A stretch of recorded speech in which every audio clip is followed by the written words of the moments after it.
मित्रों, क्या आपको पता है कि समस्त स्त्रियां गर्भवती किस श्राप के कारण होती हैं? अगर नहीं, तो हम आपको बताते हैं कि वह कौन से मुनि थे जिन्होंने समस्त स्त्री जाति को श्राप दिया था कि वह आज के दिन से सभी स्त्रियां गर्भवती हो जाएंगी। इसे मैं आपको एक कथा के माध्यम से बताऊंगा। मित्रों, एक समय की बात है, भगवान भोलेनाथ अपने कैलाश पर्वत पर विराजमान थे। तब उनके पास माता पार्वती आती है और कहती हैं, हे प्राणनाथ, आज मैं आपके पास एक प्रश्न के उद्देश्य से आई हूं। तब भोलेनाथ कहते हैं कि हे पार्वती, बताओ कौन सा है वह तुम्हारा प्रश्न। तब पार्वती कहती हैं कि हे प्राणनाथ, हे चराचर जगत के स्वामी, मेरा प्रश्न यह है कि वह कौन से आरष्य मुनि थे जिन्होंने कलयुग की स्त्री को ही गर्भ धारण करने का श्राप क्यों दिया। देवी, पार्वती आगे कहती है कि स्त्रियों में ही गर्भ की उत्पत्ति क्यों होती है? संसार में केवल स्त्रियां ही गर्भ धारण क्यों करती हैं? इसके पीछे क्या कारण है? यह कष्ट केवल स्त्रियों को ही क्यों सहन करना पड़ता है? यह बात सुनकर भगवान भोलेनाथ कहते हैं कि हे पार्वती, यह प्रश्न प्रत्येक कलयुग की स्त्री के लिए महत्वपूर्ण है, क्योंकि पहले ऐसा नहीं था। पहले की स्त्रियां गर्भवती नहीं होती थीं। हे देवी पार्वती, मैं तुम्हें इस प्रश्न का उत्तर एक कथा के माध्यम से दूंगा। तब देवी पार्वती कहती हैं कि हे प्रभु, कृपा करके मुझे वह कथा सुनाइए। तब भगवान भोलेनाथ कहते हैं, ठीक है, मैं तुम्हें वह कथा सुनाता हूं, लेकिन इस कथा को तुम्हें पूरा सुना होगा, क्योंकि आधा अधूरा ज्ञान हानिकारक होता है। तब देवी पार्वती कहती हैं कि हे चराचर जगत की स्वामी, हे भगवान भोलेनाथ, मैं इस कथा को पूरा सुनूंगी। तब भोलेनाथ कहते हैं कि इस कथा को सुनने मात्र से ही मैं सभी के 12 पाप नष्ट कर देता हूं। जो इस कथा का श्रवण सच्चे मन से करता है, उसका अवश्य ही उद्धार होता है। भगवान भोलेनाथ अब उस कथा को सुनाना प्रारंभ करते हैं और कहते हैं कि हे देवी पार्वती, एक समय की बात है, ब्रह्मदेव ने समस्त सृष्टि की रचना की है। ब्रह्मदेव ने अपने मन से तथा शरीर के पृथक पृथक अंगों से अनेक आर्षि मुनियों की रचना की है तथा अनेक सुंदर सुंदर अप्सराओं, गंधर्व तथा देवताओं की भी रचना की है। ब्रह्मदेव ने ही स्त्रियों को सौंदर्य और चंचलता प्रदान की है। परंतु हे देवी पार्वती, एक समय की बात है, आर्षि पुलत्स्य का जन्म ब्रह्मा के कान से हुआ। पुलत्स्य ब्रह्मा के मानस पुत्रों में से एक है। ब्रह्मा ने पुलत्स्य को अनेक प्रकार की विद्या प्रदान की तथा पुलत्स्य के प्रकट होने का उद्देश्य उन्हें समझाया। फिर ब्रह्मा ने पुलत्स्य को संसार के कल्याण के लिए तपस्या करने का उत्तम कार्य सौंप दिया। ब्रह्मा की ही आज्ञा से सतयुग में महर्षि पुलत्स्य सुमेरु पर्वत के उच्च बिंदु पर तपस्या करने के लिए चले गए। पुलत्स्य वहां पर आश्रम का निर्माण करके घोर तपस्या करने लगे। भगवान भोलेनाथ आगे कहते हैं, हे देवी पार्वती, उसी समय अनेक गंधर्व देवता, दानव तथा अप्सराएं उस स्थान पर विचरण करने के लिए आया करते थे। उन सभी की दृष्टि पुलत्स्य पर पड़ी तो वे सभी उनकी पुलत्स्य की तपस्या भंग करने की चेष्टा करने लगे। उन्होंने पुलत्स्य की तपस्या में अनेक बार विघ्न उत्पन्न करने का प्रयास किया। खेल खेल में अप्सराएं पुलत्स्य के तप को भंग करने का प्रयास करने लगी। तभी पुलत्स्य ने क्रोध में आकर वहां पर उपस्थित सभी अप्सराओं और गंधर्व को यह चेतावनी देते हुए कहा कि आज के बाद जो भी प्राणी मेरे सामने आएगा और मेरी तपस्या में विघ्न डालेगा, वह गर्भ धारण करेगा। पुलत्स्य की ऐसी कठोर वाणी सुनकर समस्त अप्सराएं, गंधर्व आदि भयभीत हो गए और वहां से डर कर दूर भाग गए। भगवान भोलेनाथ कहते हैं कि हे देवी पार्वती, उसी समय पर्वत पर कंधर राशि तृण बिंदु की कन्या हविभुवा अपने माता पिता के साथ निवास करती थी। वह महर्षि पुलत्स्य के कहे गए वचन को वह नहीं जानती थी। एक दिन वह अपनी सहेलियों को खोजते हुए सुमेरु पर्वत के उस स्थान पर चली गई जहां पर आर्षि पुलत्स्य तपस्या कर रहे होते हैं। भगवान भोलेनाथ कहते हैं कि हे देवी पार्वती, तृण बिंदु की कन्या अपनी सहेलियों को पुकारते हुए महर्षि पुलत्स्य के आश्रम पर पहुंच गई। जब हविभुआ महर्षि पुलत्स्य के सामने आकर खड़ी हो गई तो उनकी दृष्टि उस स्त्री पर पड़ी। महर्षि पुलत्स्य की दृष्टि पड़ते ही पुलत्स्य के श्राप का प्रभाव हविभुआ पर पड़ने लगा।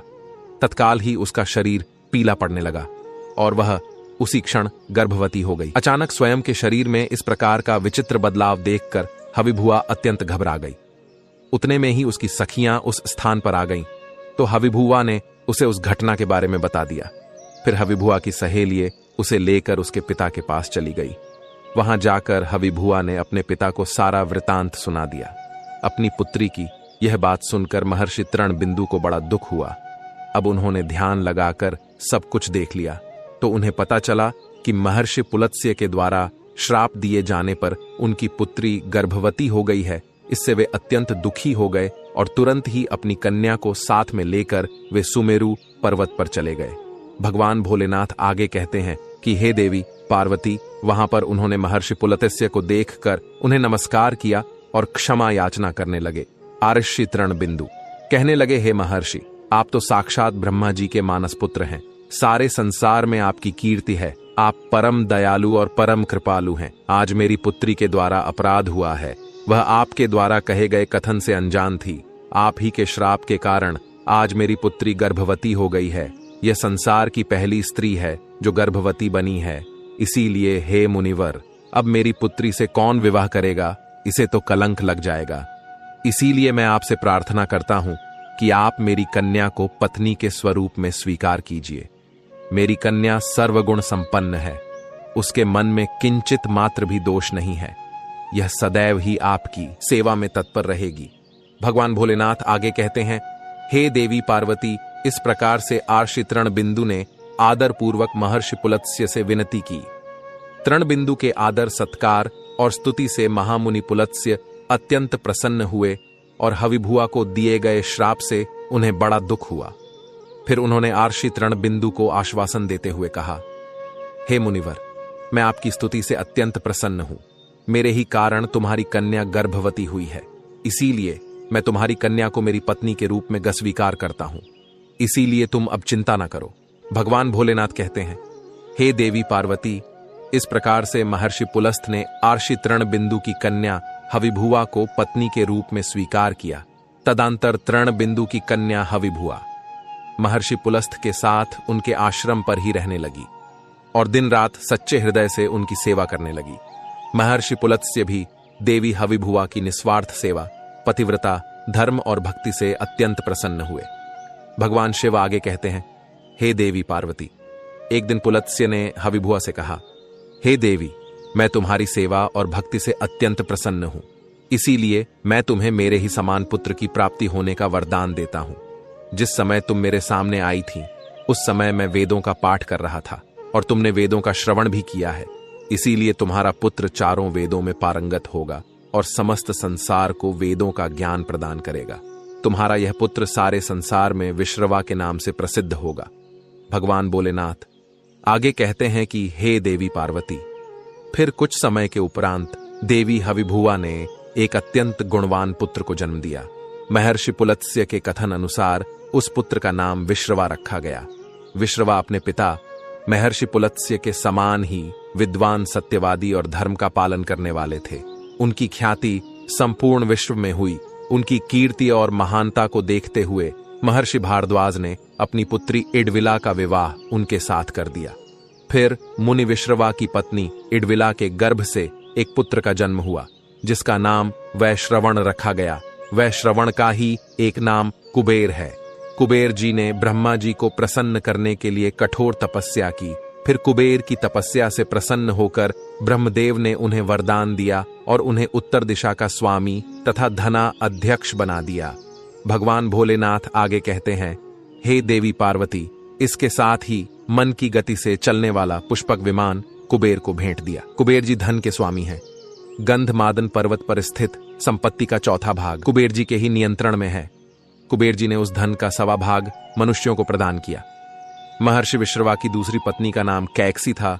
भगवान शिव कहते हैं, हे देवी पार्वती, एक बार मैंने ही तुम्हारे लिए अत्यंत सुंदर महल का निर्माण करवाया था जिसे लंका नाम दिया था।